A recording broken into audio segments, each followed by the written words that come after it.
pessoas, sejam bem-vindas ao último vídeo. Chegamos ao fechamento, ao término desta leitura maravilhosa que foi o Zen e Arte da Escrita de Ray Bradbury. Muito obrigada pela participação, pelos comentários, pelas curtidas. Muita gente se inscreveu no canal por conta desses vídeos, então eu super agradeço e de verdade, gente, sem vocês nada disso aqui faria sentido, como eu sempre falo. Então, de coração, thanks! Vamos ao último capítulo, sobre a criatividade. O Ray, às vezes, para vocês pesquisaram sobre o trabalho dele, leram alguma coisa, às vezes ele se metia com poemas. Foi isso que ele fez aqui nesse capítulo de encerramento. Ele juntou vários poemas que ele escreveu ao longo dos anos. Eu me sinto até meio nua para traduzir o que eu entendo dos poemas de qualquer que seja o autor que eu tenha lido, mas eu vou tentar trazer aqui a minha leitura desses poemas para ver se a gente tira alguma coisa legal disso, mesmo que seja coisa rápida. A ideia aqui é inspirar. Só uma coisa antes, vocês já tentaram escrever poema? Independentemente de regras, diretrizes,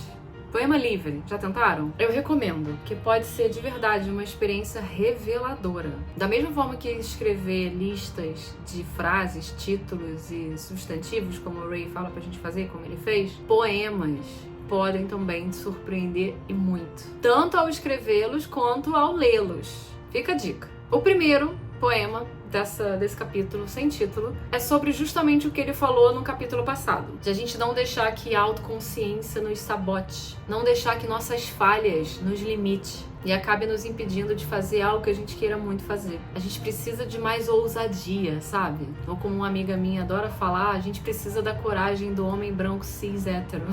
Coragem não, da cara de pau, vai. A gente precisa permitir que o inconsciente crie sem que a gente interfira com a nossa covardia. Fica com essa. Absorve. Isso é forte, gente.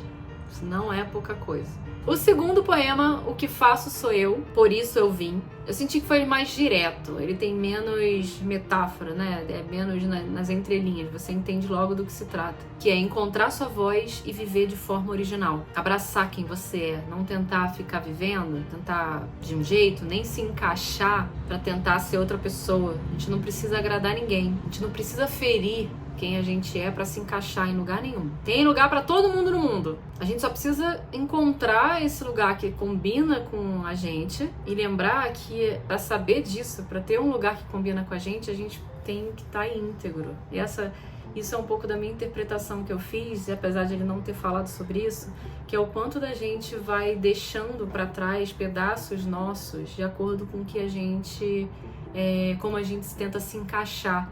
E acaba se perdendo muita coisa nossa e vai ficando pra trás. Então, encontrar um lugar que combine com a gente não é só encontrar um lugar, é tentar permanecer quem a gente é, sem ter ferido quem a gente é, para que esse lugar que a gente encontre seja fiel também a quem nós somos. É isso? O terceiro poema, O Outro Eu, é sobre a criança que vive dentro da gente. Adoro isso. E essa criança é alimentada com a vivência e não tem medo de sentir prazer. Isso é muito maravilhoso. Não ter medo de sentir prazer, cara. Não ter medo de ser feliz. Alimentar essa criança é muito, mas muito importante. O quarto, que é o Troia, eu também achei mais direto, mais óbvio. E fala sobre as armadilhas que a gente cria pra nós mesmos. A famosa autossabotagem.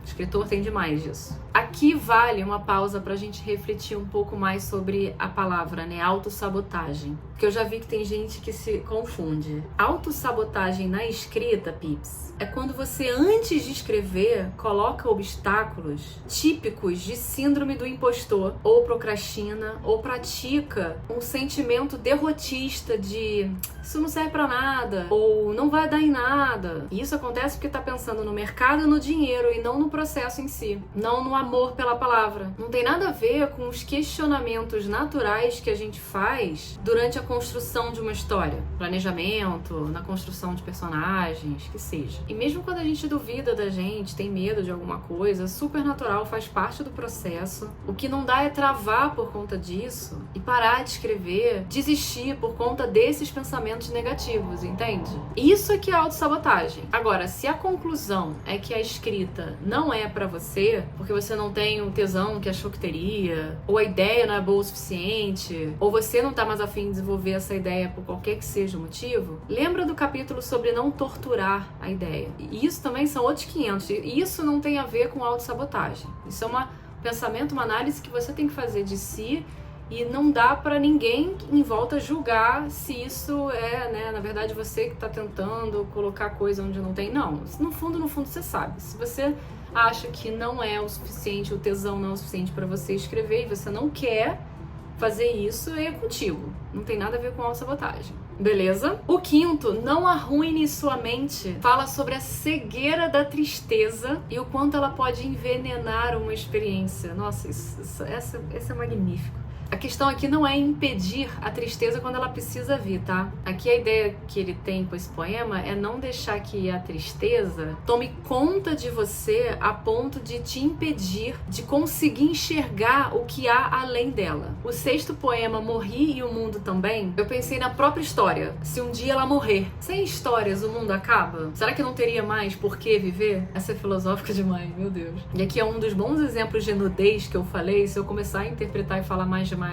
demais o que eu achei desse poema, da minha interpretação e tal, vai ser como se eu estivesse tirando a roupa na frente de vocês. Mas beleza! Aí eu teria que ter outra categoria lá no Apoia-se de OnlyFans.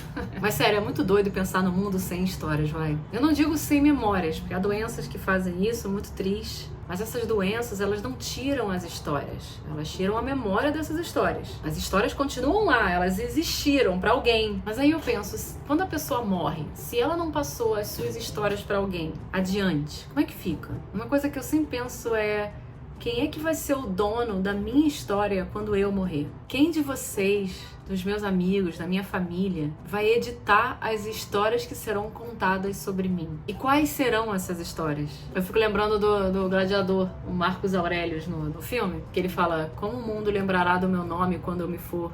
Serei conhecido como o filósofo, o guerreiro, o tirano? Ou serei o imperador que trouxe Roma de volta ao que era? Difícil pensar nisso, hein? Porque eu sei que não tem como agradar todo mundo, e a gente nem deveria querer isso, porque isso significa que a gente não estaria sendo verdadeiro com a gente mesmo. Mas, cara, é difícil, né? Entender que é possível você ser uma história ruim pra alguém. Eu não quero ser uma história ruim pra ninguém.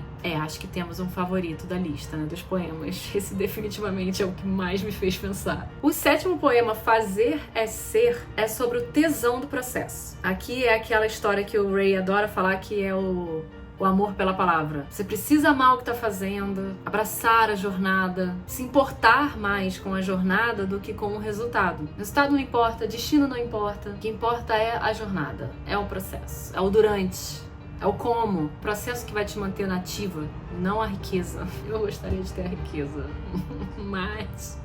Ok, oitavo e último poema. Temos nossas artes, então não morreremos de verdade. É ode à imaginação. Que coisa mais linda, gente. A gente precisa da nossa arte pra viver, pra nos manter vivos. Não pra sobreviver, sabe? Mas pra viver de verdade. Nossa, o Ray é um cara emocional, né? Foi um cara dramático, no bom sentido. Viver de verdade, mas é isso que nos alimenta. A arte nos alimenta para que a gente possa alimentar nossas musas, para as musas nos alimentar com arte. É o ciclo da vida do escritor, do criador. Eu acho que aqui também tem a ver com se arriscar, assumir a sua verdade para que você possa viver de forma plena. Nada de viver mais ou menos, nada de aceitar nada mais ou menos, nada de sentir mais ou menos. Do not go gentle into that good night. Poema de Dylan Thomas, conhecem? Vocês devem conhecer por causa do filme do Interstellar. É isso, gente. Enquanto a gente vê a nossa arte, jamais morreremos de verdade. E não é o que todo escritor quer ser, imortal. Eu espero de verdade que esses vídeos tenham ajudado vocês a se inspirarem de alguma forma para a escrita, para a criação, para a sua arte, para a vida. E muito, mas muito obrigada pela presença, pela participação, pela companhia, principalmente pela companhia. Agradeço muito o carinho de todos. E será que eu já consigo começar na semana que vem a Jornada do Escritor, do Vogler? Vamos ver. Eu não dou certeza, porque minha vida tá um caos agora, mas eu vou tentar continuar e, se for o caso, a gente se vê aí semana que vem para começar um novo projeto incrível para escritores. E olha, Christopher Vogler eu já li. Eu li há 10 anos, a primeira vez que eu li esse livro, eu estava fazendo um curso sobre Jornada do Herói, com o Eduardo Spor, o autor de fantasia brasileiro. E valeu muito a pena, e agora eu vou tentar reler aqui com vocês com essa pegada para explicar cada capítulo com a minha interpretação de como que ele, Vogler, fala sobre a jornada do escritor e da escrita em si. Tomara que dê certo, tomara que eu consiga. Vejo vocês então aqui em breve, tá bom? Não prometo. Beijo! Até mais!